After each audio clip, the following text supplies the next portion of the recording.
अभिवादन स्वीकार कीजिए ब्रजेश मिश्रा का। और आप देखना शुरू कर चुके हैं द डिबेट। बहनों भाइयों, मैं हमेशा से इस बात का हिमायती रहा हूं कि उत्तर प्रदेश की राजनीति शोध का विषय है और शोध के साथ साथ इस पर पुस्तकें भी लिखी जानी चाहिए और नैतिकता को फिर से पुनर्परिभाषित करने की आवश्यकता है। उत्तर प्रदेश में पिछले 3 सालों से के ज़्यादा समय से 24 घंटे में 22 घंटे तक बीजेपी को गाली देने वाले ओम प्रकाश राजभर अब एनडीए की राष्ट्रपति पद की प्रत्याशी द्रौपदी मुर्मू के पक्ष में खुलकर आ गए हैं और अब बस भारतीय जनता पार्टी में जाना, उनकी गठबंधन के साथ जाना औपचारिकता मात्र रह गई है। तो ओम प्रकाश राजभर समाजवादी अलायंस क्यों छोड़ रहे हैं और बीजेपी क्यों जा रहे हैं, इन सब विषयों पर आज हम परिचर्चा को आगे बढ़ाएंगे। बहनों भाइयों, वक्त के साथ उत्तर प्रदेश की राजनीति भी उतनी ही तेजी से बदल रही है जितनी तेजी से समय। दुनिया भर में बदलाव का क्रम जारी है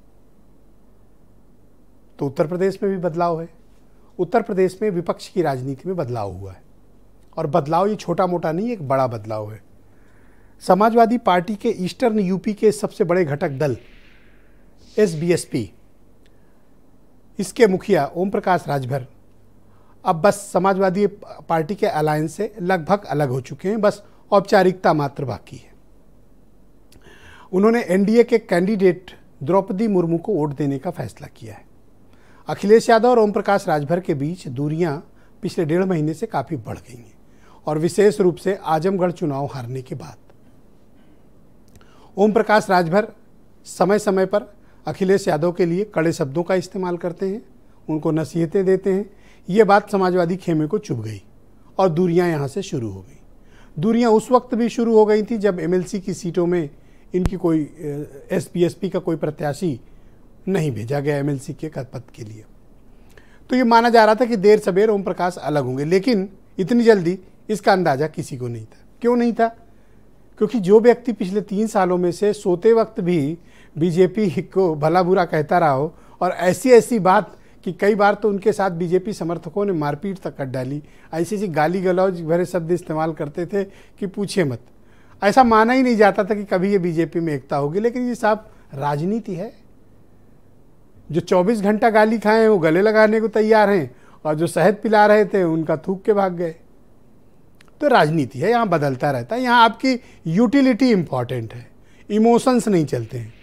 तो जो लोग भी पॉलिटिक्स करते हैं मैं उनको हमेशा यही बात कहता हूँ कि इमोशंस को अपने घर पे रखिए और अपनी यूटिलिटी, अपनी उपयोगिता को साबित करिए और राजनीति में अपना मुकाम हासिल करिए। ओम प्रकाश राजभर यही तो कर रहे हैं, वो अपनी यूटिलिटी को साबित करने की कोशिश कर रहे हैं। कभी वो यूटिलिटी बीजेपी के साथ थी, फिर खत्म हो गई, तब वो 4 विधायक थे, फिर वो समाजवादी पार्टी के साथ जुड़े, अब उनके 6 विधायक हो गए, अब वो फिर बीजेपी के साथ जुड़ गए। इसमें बढ़ कौन रहा है? 0 से 4 पहुँचे बीजेपी के साथ, 4 से 6 पहुँचे समाजवादी के साथ। तो इस अलायंस का विजेता कौन है? ओम प्रकाश राजभर। यूटिलिटी। बहन भाइयों, अपनी उपयोगिता साबित करिए, ये दुनिया आपके सामने है। हर कोई एक ही मिट्टी का बना हुआ है, बस अपनी उपयोगिता साबित करनी होती है और राजनीति की इस अखाड़े में ओम प्रकाश राजभर ने अपनी उपयोगिता दिखा दी है। नैतिकता जैसी कोई चीज़ अब स्वीकार योग्य नहीं है वर्तमान राजनीति के दौर में, पहले भी नहीं रही है, अब थोड़ा ज़्यादा खुल के आ गई। तो किसी की आप राजनीतिक नैतिकता की बात मत करिए, उसके पास एक अस्त्र है, जनहित, कि भाई जनता का हित नहीं पूरा हो रहा तो मैं क्या करूं, इस अलायंस के साथ रख तो उसके साथ जाऊंगा। हो सकता है कि आने वाले वक्त में वो फिर बीजेपी को भला बुरा कह के अखिलेश यादव के पास लौट आए। यूटिलिटी। अगर अखिलेश यादव 2024 के चुनाव तक यही मोमेंटम जो उन्होंने 2022 में जगाया था, अगर वो मोमेंटम बनाने में कामयाब होते हैं, अपनी यूटिलिटी को साबित करते हैं, ओम प्रकाश राजभर इधर भाग आएंगे। यूटिलिटी साबित करनी पड़ती है। कुछ बयान सुनिए। राष्ट्रपति के चुनाव को लेकर के जब उन्होंने नहीं पूछा, मेरी दिली इच्छा थी समाजवादी पार्टी अखिलेश यादव जी बतावें तो मैं उनके साथ वोट देने के लिए रजामंद था, कोई दिक्कत नहीं थी।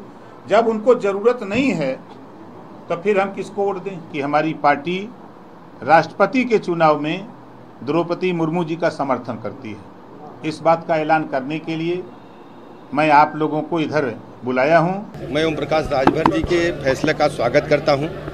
भारतीय जनता पार्टी की तरफ से स्वागत करता हूं, उनका आभार प्रकट करता हूं।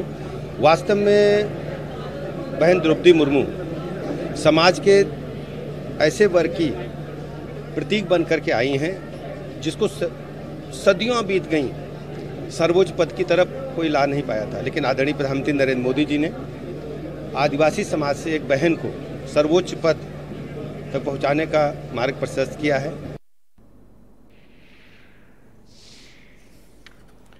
तो आज की परिचर्चा को आगे बढ़ाते हैं। मेरे साथ भारतीय जनता पार्टी से राकेश त्रिपाठी, सुनील सिंह साजन समाजवादी पार्टी से हैं, सुनील अर्कवंशी एसबीएसपी से हैं, आलोक कुमार वरिष्ठ पत्रकार हैं, अनिल दुबे जी मेरे साथ मौजूद हैं और जिनकी वजह, और बीरेन्द्र सिंह जी भी हमारे साथ हैं, और जिनकी वजह से ये सारा वितंडा रचा गया और ये जो आज हम डिबेट कर रहे हैं उस डिबेट के जनक हैं ओम प्रकाश राजभर। तो मैं अपने अतिथियों से निवेदन करूंगा कि थोड़ा वक्त